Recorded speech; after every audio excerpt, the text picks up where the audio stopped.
Puro panay pagsubok po ba ang dumarating sa buhay po ninyo mga bossing? Ako po yung mga bossing ko yung may share sa inyo. Mainam mga bossing ko na magpasok ka ng halaman na ganito sa loob ng inyong puntahanan upang sa ganon mga bossing ko itaboy lahat ang mga kamalasan. Imbis na panay kamalasan, puro swerte naman ang darating. Kaya humanda ka dahil panay swerte ang darating sa buhay ninyo matapos nyo pong ilagay ang halaman na ito sa loob ng inyong pong tahanan. Pwede rin naman ito sa harapan ng inyong tahanan, basta sa loob ng inyo pong bakuran. Maswerte po yan mga bossing. Ano po ba ito mga bossing? Ito po mga bossing ko, meron din akong ganito.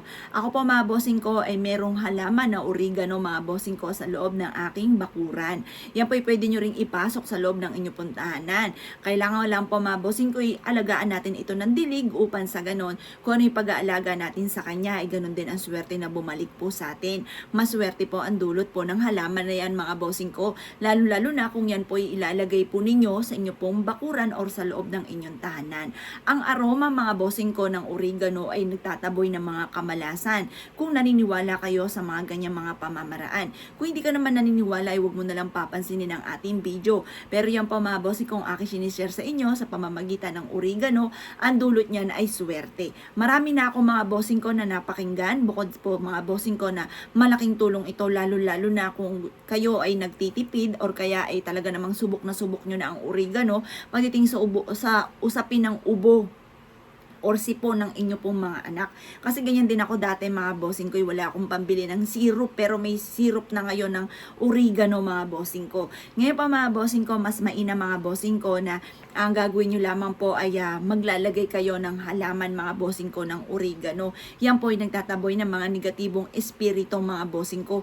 Yung amoy po niyan ay dingat napakabango ng amoy po mga bossing ko ng oregano. Yan po ay nagtatawag din ng swerte. Kung ikaw pa mga bossing ko kasalukuyang mailap ang swerte lalo na sa pera, away-away ang inyo pong pamilya or kaya po mga bossing ko ikay masipag at matyaga pero lagi ka pa rin minamalas or kaya pagdating sa usapin ng kalusugan, ikaw po bukod sa pag-iingat mga bossing ko mainam na meron po kayong ganito na oregano mga bossing para palakasin ang inyo pong resistensya at kung ano man ang mga negatibo na maaaring pumasok sa loob ng inyong tahanan sa aroma mga bossing ko ng oregano, takot dyan ng mga bad spirit ay kaagad itong maitataboy mga bossing. Kaya kung ikaw mga bossing ko ay isa sa mga dumadaan sa mga pagsubok, ang dami-dami mga problemang pinagdadaanan, huwag ka na magpatumpik-tumpik pa, gamitan nyo po ito mga bossing ko ng oregano. Magpapadami nga po ako mga bossing ko ng oregano dahil maganda na meron kang oregano sa loob ng inyo pong bakuran o sa loob ng inyong tahanan mga bossing.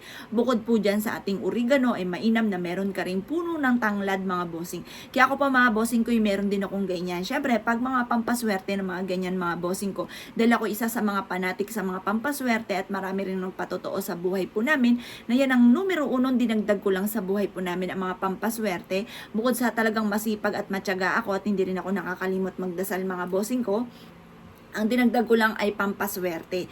Maging sa usapin ng mga orasyon, mga panabit, mga bossing ko at lalo-lalo na napakahilig ko sa halaman. Yan lang po ang isa sa mga dinagdag ko mga bossing ko ng mga pampaswerte sa buhay ko at maging sa usapin ng halaman mga bossing.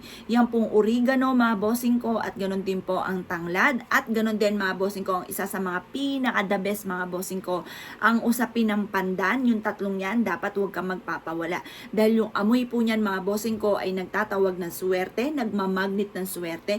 Ano mga halaman na nagmamagnet ng swerte? Yan tatlong yan mga bossing. Bukod sa mga iba pa mga bossing ko ng mga money tree, bukod po dyan, etong tatlong ito na ginagamit natin mga bossing ko sa usapin ng karamdaman. Yung sa mga pito-pito, hindi nawawala yung tatlong yan mga bossing ko. Yan, yung oregano, tanglad, at ganun din po mga bossing ko ang pandan. Yan po mga bossing ko ay nagdudulot ng swerte tagumpay sa buhay. Yan po mga bossing ko, yung amoy po niyan mga bossing ko, ikaw po ay isa sa mga may problema ngayon tungkol sa usapin ng pera, dapat meron kang tunay na halaman ng oregano, tanglad at pandan.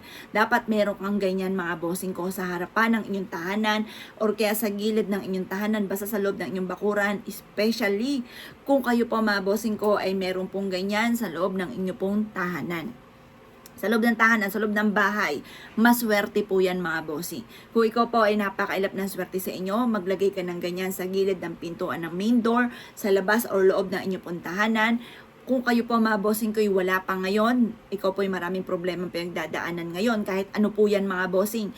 subukan nyo na maglagay ng 3 halaman na yan na aking nabanggit at kayo mismo ay maa-amaze sa dami ng mga blessing na darating sa buhay ninyo. Kayo mismo ay matutuwa dahil ang dami mga blessing na darating sa buhay nyo matapos nyo po itong gawin mga bossing.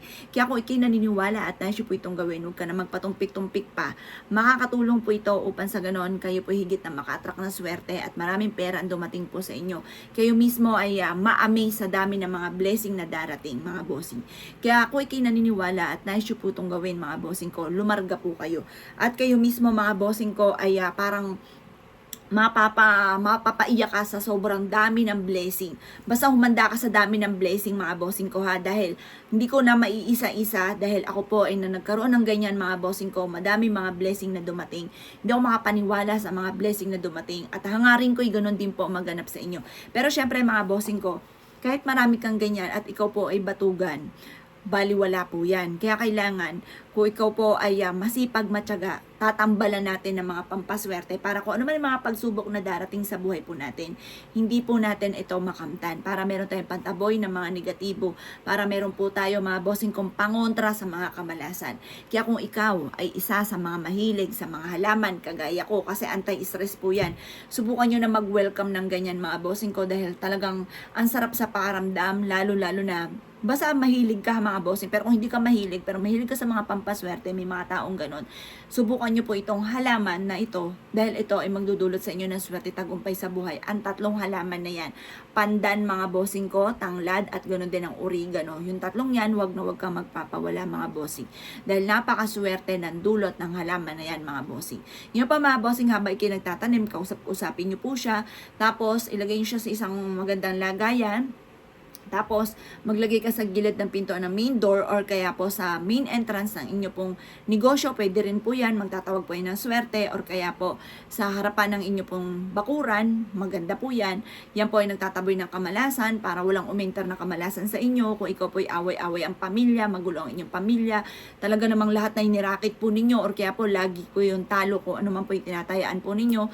Lagi ka na lamang pong sawi sa buhay pag-ibig or lagi ka na pagchichismisan ng inyo pong mga kapitbahay or kaya mga kakilala ninyo, lagi kang apple of the eye ng mga taong chismos at pakilimera, mainam na subukan niyo po yan mga bossing. At ganoon din po mga bossing ko, kung gusto po ninyo, pwede rin naman po maglagay ka sa center table po ninyo ng halaman ng 3 yan mga bossing ko at kayo mismo ay maa-amaze sa dami ng mga blessing na darating.